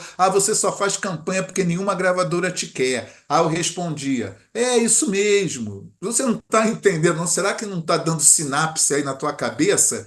É exatamente porque não me querem que eu preciso ter um meio alternativo de chegar e eu tenho que contar com as pessoas que me apoiam, não tenho que contar com você. Entendeu? Ganhei a primeira campanha. Ali eu botei na cabeça que tudo aquilo que eu tinha feito no Mustang e na usina, que era um resultado tropicalista, dentro da minha concepção de tropicalismo, eu tinha que levar para dentro da dorsal. A dorsal não teria relevância para mim se ela não se tornasse tropicalista. Aí eu fui devagar pelo alambrado até chegar no Canudos. Eu não sou doido também por exemplo, os Beatles não começaram com Rubber Soul, com Sim. Revolver, com Sgt. Peppers. Eu tenho que ir pelo costeando o alambrado. Aí quando eu senti que era o momento, eu falei, cara, eu estou mudando para Brasília, eu estou dando uma guinada de vida, eu tenho um filho. Eu falei, eu quero é que se foda. Minha mãe era de Olinda, Pernambuco, meu pai era português. Eu pensei assim, foda-se. Aí eu comecei a compor só música nordestina, entendeu? Quinteto armorial. Eu falei, que se foda. Aí eu comecei a compor só daquele jeito. Aí caiu aquela ideia de Antônio Conselheiro, Canudos, Uhum. Araçá do Peito Azul de Lear. Aí começou aquele negócio na minha cabeça. Eu falei, cara, não tem mais volta. Aquilo lá, o Sérgio Ricardo, o Caetano, o Gil, o Jorge Ben, a Clementina, aquilo vai ter agora espaço dentro do rock pesado. Só que pensa bem, olha o tempo que levou até eu ter as condições, a coragem, a maturidade de fazer. E eu fiz. E para minha surpresa, aí eu estou falando para você, eu não lido com o mundo de fora, tá? Eu lido com a minha bolha. Para Uhum. minha surpresa, todo mundo entendeu. Uhum. Ou seja, as pessoas já estavam devidamente educadas que eu não seria uma pessoa convencional. E ao não ser convencional, eu estou expondo todo o meu tropicalismo. Entendeu? Porque assim, a antropofagia, em tese, é uma criação paulista. Em tese. O tropicalismo, em tese, é uma criação baiana. Tá? Que os expoentes são todos egressos de cinema, estudantes de cinema, intelectuais e tal. E aí, quando você chega e soma esses mundos, e eu vendo o país inteiro, cara, é foda pra caralho. Eu vendo o país inteiro, ninguém fazendo nada. Eu pensei, Deus, você me escolheu para eu tacar pedra na cruz de novo. Não é possível, porque ninguém está fazendo. Eu vou fazer. Eu tenho que fazer, senão eu vou ficar doido. Eu fiz, porque é como terapia. Você se livra de coisa que está te prendendo, sabe? Está te impedindo de você evoluir. Então, realmente, como você me pergunta, eu me sinto o último tropicalista do Brasil, só que eu estou inspirando as pessoas para ver que se pelo menos elas conseguem seguir com essa tocha adiante, ou acreditar nas coisas que eu acredito, porque não adianta eu ficar falando sozinho. Porque sempre vai estar aquela coisa personalista. Ah, mas é só porque ele é diferente, é porque ele é esquisito e é intelectual, e não é como a gente, sabe? Que a gente não tem E a a guitarra capacidade baiana? de entender. A guitarra baiana é fruto disso tudo, pô. Ó, o que que eu te falei? O tropicalismo é baiano, tá certo? Eu adoro Caetano, adoro Gil, eu acompanho tudo que eles fazem até hoje. Eu posso não gostar como eu gostava dos trabalhos, mas na verdade eu não gosto da obra deles desde os anos 80 até hoje. Uhum. Eu tenho muitas ressalvas, porque na verdade os anos 80 para a música popular brasileira, para mim, foi uma coisa horrível.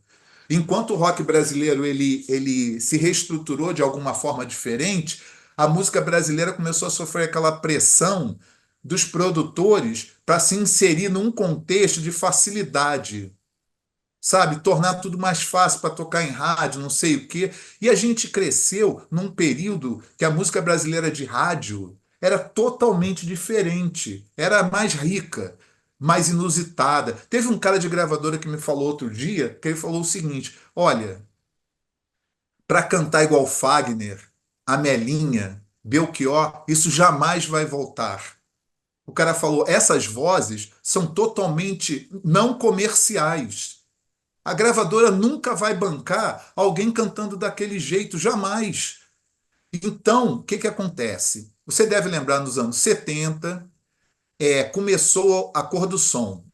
Uhum. Uhum. O Pepeu já tocava guitarra baiana, porém eu não vivi os novos baianos. Isso é muito importante. Aí começou a divulgar a Cor do Som. E tinha Mandinho. um trio elétrico, tentaram forçar uma barra no Rio de ter trio elétrico. Isso nunca deu certo no Rio, nunca. Carioca não é de trio elétrico, mas forçam a barra até hoje. E aí, na porta da minha casa, passou um trio elétrico para divulgar o primeiro disco da Cor do Som. A banda tocando no trio elétrico, passando pela rua principal. E eu vi o Armandinho e vi ele tocando na TV, e aquilo. Lembra que eu te falei do violão quebrado do Sérgio Ricardo? Uhum. Aquilo ficou guardado na minha cabeça. Quando eu vi o Armandinho, aquilo ficou guardado na minha cabeça também. E no momento eu gravando Canudos da Dorsal, eu falei, cara, o que que falta para dar legitimidade a uma questão composicional? Eu estou compondo melodias brasileiras, tá? Isso é a questão que o Canudos tem de diferente dos outros discos. Eu estou compondo música brasileira que tem uma roupagem pesada. O que que falta de um elemento visível, uma coisa de imagem sonora que possa fazer a diferença e principalmente irritar metaleiro? Isso é simbólico. Eu preciso irritar. Cara, aí veio aquela imagem do Armandinho. E o que que acontece? O meu vizinho de prédio no Rio era o Gustavo Schereter, que foi o baterista da Cor do Som e tocou também com o Raul Seixas, tocou com o Sim. Jorge Ben. Foi o Gustavo que gravou o África Brasil. Ah, tá. Pô, descasso. E o Gustavo me contou uma história muito foda do Jorge Ben. Ele falou: para te dar o aval. Então, estou te contando coisas que estão girando igual microexplosões em volta. E aquilo, ele falou assim para mim: Carlos, eu era baterista do Jorge Ben quando a gente foi para a Europa. Ele estava bombado nos anos 70. E você lembra que tinha o Jim Capaldi do Traffic? Eu falei: eu lembro, lembro. Inclusive, eu tenho um disco até hoje, John Barley Corn Must Die, que eu acho bacana, muito bacana. Steve Winwood, né? Foda pra Sim, caralho. Ele é da mesma raça do Glenn Hughes. É branco, preto, sim. né? Aí, é, o Gustavo me falou que o Jim Capaldi era casado com uma carioca e que ele sempre estava na Europa, ele recepcionou o Jorge Ben, né? Falou, não, vou recepcionar porque eu sou muito ligado ao Brasil. E tinha um castelo que o Traffic ensaiava. Então, o Jim Capaldi falou assim com o Jorge Ben: pô, vamos montar. A gente tem um palco gigante no meio do castelo, aqui na Inglaterra, sei lá o quê. A gente tá com o equipamento todo montado nele. Vamos levar um som? Vai estar eu e o Steve Winwood. Aí o Jorge Ben falou assim: não, claro, claro, amarradão. O Jorge Ben se trancou no quarto do hotel, não quis sair, e foi a banda toda, inclusive o Gustavo, e ficou eles lá tocando, junto com o Steve Winwood e o Jim Capaldi, e eles falando, cara, o Jorge Ben é o maior maluco, entendeu? Então eu lembro ele me contando isso vizinho, contando essas porra. Tu sabe quando tu escuta o disco, o África Brasil, tu tem uma noção musical e tal, uma noção. Mas quando tu vê o músico chegar na tua cara e contar um negócio desse, tu fala assim, caralho, cara, não muda porra nenhuma nesse mundo, só tem maluco. Então, o que que eu quero te dizer? Será que essa atitude do Jorge Ben, fora a loucura pessoal dele, não é uma atitude tropicalista? Será que ele também não tem uma certa indignação com a Gringolândia? E ele, entendeu? Sabe? É tipo uma coisa que eu tenho também, entendeu?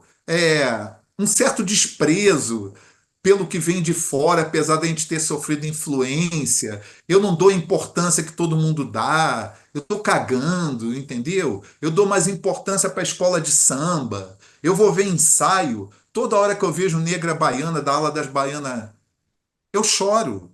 Aham. Eu estou chorando há mais de 40 anos. Eu vejo as baianas dançando, eu começo a chorar. Então, isso não é ser tropicalista? Como é que Sim. eu posso ser metaleiro? Entendeu? Eu não sou metaleiro no sentido formal da palavra. Por isso que uma arte só não me basta. Eu não consigo só ficar tocando ou só rock pesado, então eu preciso escrever livro, eu preciso desenhar quadrinho, eu Sim. preciso fazer vídeo, preciso fazer alguma coisa, porque as ideias não cabem. Você continua Precisa. trabalhando com educação musical para criança? Eu parei. Quando eu vim para Brasília, eu parei, porque Brasília eu considero para mim uma espécie de exílio. Entendeu? Assim, eu entendo como um exílio, porque é uma cidade muito diferente. Eu gosto muito de Brasília. Muitas pessoas não gostam, porque acham uma cidade muito esquisita, Por que muito você foi para aí, seca. Carlão? Eu tenho um filho aqui. Ah, tá. Você entendeu? foi ficar com teu filho. Então, o filho me trouxe. Eu falei, não, vou viver em Brasília. O que eu vou Uhum, fazer no Rio? Entendeu? Não tem mais o que fazer. E é uma coisa importante, porque o que que acontece? Esse autoexílio em Brasília me tornou, de certa forma, mais consciente da minha perenidade e da necessidade de a gente fazer o certo no tempo que tem. Meu irmão, que fundou a Dorsal comigo, morreu há exatamente um ano. uhum. Hoje, porque foi assim, meu irmão morreu e hoje é dia Hoje é 5, dia sei lá o quê, 5. 5. 5 de setembro. Um mês, meu irmão morreu dia 5 de agosto. Hoje, dia 5 de setembro, morreu uma das poucas amigas que eu tinha em Brasília, que era a Michele, da Lombra Records. Ela morreu num acidente horrível hoje, há um Nossa. ano. Morreu ela, a mãe dela e a irmã, depois de um encontro com o Raoni.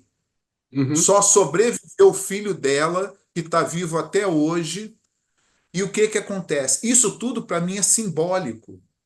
Meu irmão morreu quando eu estava em Brasília. Uma das poucas amigas que eu tinha em Brasília, ela morreu nesse acidente horrível falando com o Raoni. Então, você pode achar que não, mas essa solidão que sempre me falaram muito, Brasília é uma cidade que te deixa muito deprimido e sozinho. Mas isso está me fazendo, de certa forma, muito bem. Entendeu? Porque eu não tenho 18 anos. Se eu tivesse 18 anos aqui, eu tinha ficado puto. Mas eu tenho 62. Então, é como se fosse um momento de reflexão. E isso ajuda muito, acredito ou não, a uma interiorização e uma confirmação dos seus valores, porque Uhum. você não tem desvio, sabe? Você não tem coisas para ficar te desviando da tua rota. Então, esse período todo que eu voltei a tocar com a Dorsal é o período que eu moro em Brasília, Certo. sabe? Então, e eu amo, eu vou te falar, eu tenho uma fascinação por prédio modernista que poucos têm. Eu adoro, eu paro em frente ao Congresso, você parece que é coisa de maluco, né?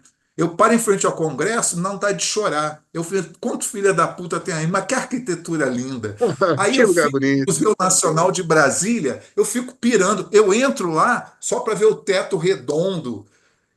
Eu amo Brasília, é foda, cara. Eu vou te falar uma coisa muito louca. Porque São Paulo tem uma coisa que São Paulo me deixa muito oprimido, que é grande demais. A gente foi Uhum. tocar em São Paulo agora há um mês atrás, né? Sim. Aí a gente veio de Uber indo para o aeroporto, né? Acho que foi Congonhas. A gente foi passando por um lugar que eu não lembro o nome dos bairros, não, né? Mas só tinha aquelas mansões, sabe, dos oitocentistas paulistas que agora viraram loja de grife. Sim. Aquelas porra toda. Aí eu olhando uns prédios gigantes só de roupa. Aí eu falei, caralho, isso aqui é a meca do capitalismo. Caralho! Eles precisam recuperar a alma. Estão perdendo a alma, meu Senhor, ajude. Então eu estou falando isso é de coração. A gente está se perdendo, cara. É Eu te foda. juro que eu acredito, né? A gente está se perdendo. Em vez de a gente seguir um caminho próprio, que é o tal do tropicalismo, o darcisismo, o brisolismo, o glauberismo, a gente está babando o ovo com esses monte de idiota babando o ovo de Elon Musk.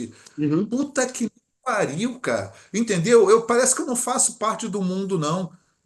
Pô, é foda, mas é isso. É que eu me estendo demais, mas depois vocês dão uns cortes aí, dão um edit, porque eu sou descontrolado. Mas se eu não falar no ímpeto, as Sim, ideias não, não vêm. Ó, eu não sei se eu te falei, eu não escrevo roteiro para nada, né? hum. Eu, quando faço quadrinho, eu odeio roteiro. Roteiro me dá sono. Se eu começar a escrever uma página, eu durmo. É igual escutar o Led Zeppelin 1, eu durmo.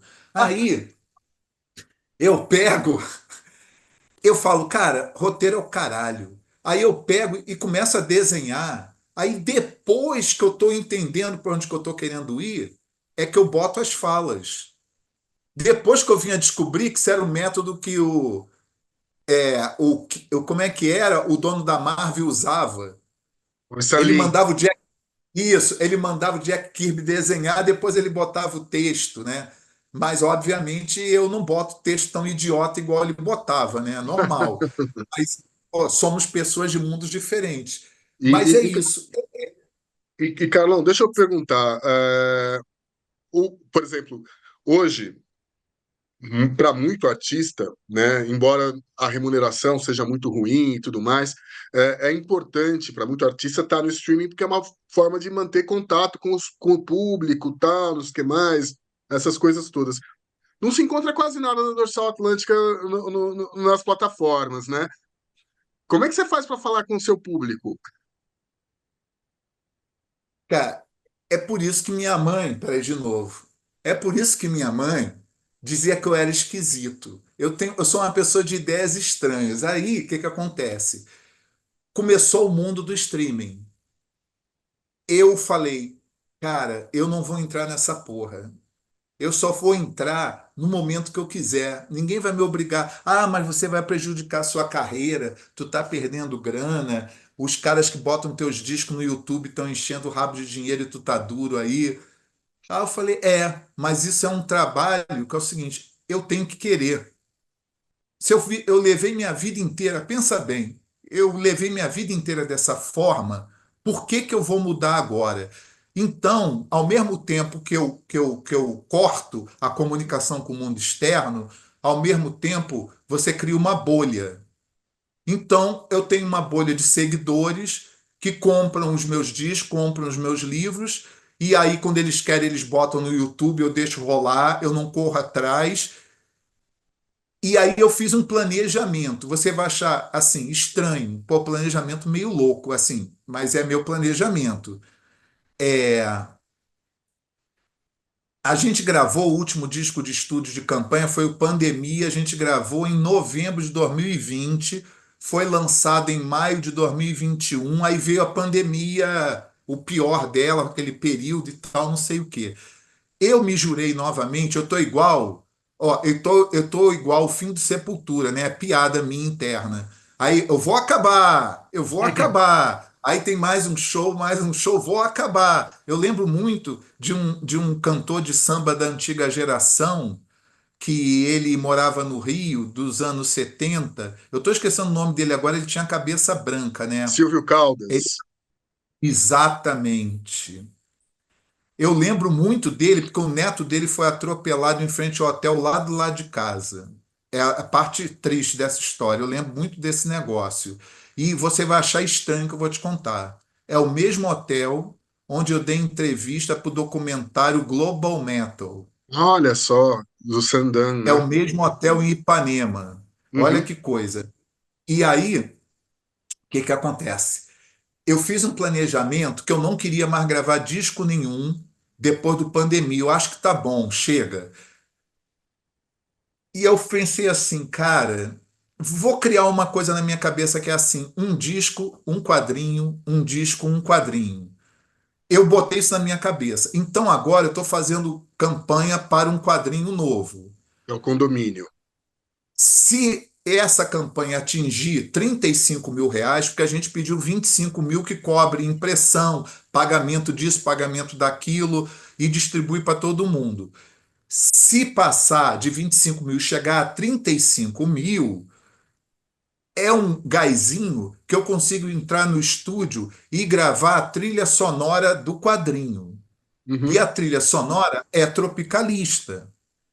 Ela tem tropicalismos, samba, psicodelia, rock and roll, balada, funk, soul music, bossa nova, tudo que eu fiz antes, eu vou fazer de novo como trilha sonora para o quadrinho se der certo. Uhum. E eu tinha me prometido que eu precisava de uma coisa de grande impacto para poder tomar essa decisão que você falou do streaming. Aí toca meu telefone semana passada. Carlos, você quer ser um dos artistas principais no Summer Breeze? Aí eu falei, de forma profissional?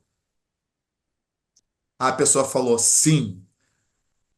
Eu falei, tô dentro, tô igual anúncio da Globo. Tô dentro, tô dentro. Aí, o que que acontece? Era o start que eu precisava. Porque simbolicamente, quando eu terminei a banda, em 98, eu terminei no Monsters of Rock, em São Paulo. Ali eu estava de saco cheio, eu vou te falar, de saco cheio. Aí eu peguei, eu preciso de algo simbólico que me convença a botar essas músicas no streaming e mostrar esse repertório para as outras gerações. Aí também eu recebi outros telefonemas esse ano, da Rocinante. Uhum. Carlos, a gente quer relançar seus discos. Aí eu sempre pergunto, é de forma profissional? Aí a pessoa, sim, a gente vai te tratar com todo o respeito que você merece. Eu falei, tudo bem. Então o que que acontece? Soma tudo isso. Nesse ano, foi a Rocinante e agora eu vou ser uma das bandas principais do Bangers Open Air. Sim. Hoje de 27 anos depois do Monsters of Rock. Por que 27 anos? Quando as pessoas me perguntam, eu respondo a mesma coisa, porque eu não pago para tocar, Uhum. entendeu? E aí, como eu não pago para tocar, tem que ter uma motivação para alguém se interessar e falar: olha, realmente tem que pôr no elenco, porque tem relevância e tal. Então, após essas duas novidades, a Rocinante e o Bangers Open Air, eu decidi que após o quadrinho, que para mim tem que ganhar, não existe essa história de não ganhar, de não conseguir fazer, porque é muito importante para mim, simbolicamente, um quadrinho que eu conto a minha história e a história do condomínio que eu nasci, Raul Seixas, Zuzu Angel, Rubens Paiva, todo esse povo tá junto no quadrinho, Uhum. entendeu? Tortura, racismo, favela da Praia do Pinto no Leblon que foi incendiada, para os pobres sair do Leblon. Isso tudo está lá. Isso é muito importante acontecer. Após isso, na virada de ano, eu vou começar a postar os discos da Dorsal para streaming lentamente, Ótimo. porque eu precisava de um motivo fora de dinheiro. Sabe que o dinheiro é importante, a gente precisa de grana. E realmente eu estou jogando dinheiro no lixo. Mas esse é o motivo. Então, esse caminhar me deu a motivação para começar a botar os discos na rede e talvez, porque a banda são os amores, eu sempre falo para eles, vocês são um chuchu, como dizia na época que eu era criança, chuchu beleza. Vocês são uns fofinhos. Eles ficam me pedindo para a gente gravar um disco novo para poder gerar mais show, para Sim. poder gerar novidade. Então, provavelmente, se tudo der certo até o Bangers Open Air, logo depois do festival a gente vai abrir uma campanha para gravar o disco novo. Mas se preparem, porque vai aborrecer muita gente. Tenho certeza que vai ser divertidíssimo. Carlão, queria agradecer demais, demais, demais. Sempre um prazer falar contigo. É sempre um prazer Porra, enorme. eu te rever um amor e eu ver o Zé para mim é uma felicidade imensa. O Zé, sabe que ele é um Igualmente. mito, né? O Zé é Ele é um incrível. mito. O Zé é incrível, o Zé Zé é é incrível. mito. Ah, E aí depois a gente coloca também na descrição do episódio o link para o financiamento coletivo e tudo mais, Sim. para a gente fazer aqui. Zé, eu queria só, antes de encerrar, falar uma coisa. O Carlos falou muitas vezes aqui, estou errando a minha vida inteira. Então, ouçam isso. E, pelo amor de Deus, errem muito. Né? é, Aproveitem esse exemplo e errem. exatamente. A gente vive num mundo que é assim, uma banda de cabeludo tatuado, toda de preto, a banda tem assessor de imprensa para falar o que deve falar, tem make, tem um cara que ajeita o cabelo, tem um cara que fica o produtor, não, o som tem que ser esse, tem que soar assim, tem que fazer isso. Caralho, qual é que é a diferença disso para sertanejo? Eu tô falando sério. Pô, foi a mesma coisa que fudeu o samba no Brasil, foi a mesma coisa que fudeu o rock brasileiro, que fudeu a música pop brasileira, fudeu o alternativo brasileiro também, que virou tudo uma palhaçada, sabe? Uma repetição de clichê, uma coisa absurda, todo mundo repetindo tudo igual. Ou seja, fuderam tudo por quê? Porque esqueceram da lição que a gente tinha no tropicalismo. Esqueceram que a gente pode pegar o rock estrangeiro, deglutir e transformar ele numa linguagem nova. Aí o público não vai entender. Porra, amigo, Você é o quê? É marqueteiro? Tu trabalha numa agência de publicidade ou tu é artista? Entendeu? Eu não entendo isso, eu realmente não consigo. Então, se eu sou o elo perdido entre gerações, eu espero que eu crie mais elos perdidos para que a coisa toda tome rumo sobre a minha visão de mundo, né? E, gente, Certíssimo. obrigado, vocês são um fofo, muito lindo. Eu já tenho um amor imorrível, imbrochável pelo Maurício, entendeu? Pô, É foda. a E, recíproca é mais uma vez, o verdadeira. Zé é mito, né? O Zé é o verdadeiro mito. O Para. outro é mito de mentirinha, né? Joia, Muito joia, joia, bacana. obrigado, Carlos. Prazer, viu? Prazer Porra, imenso. foda pra caralho.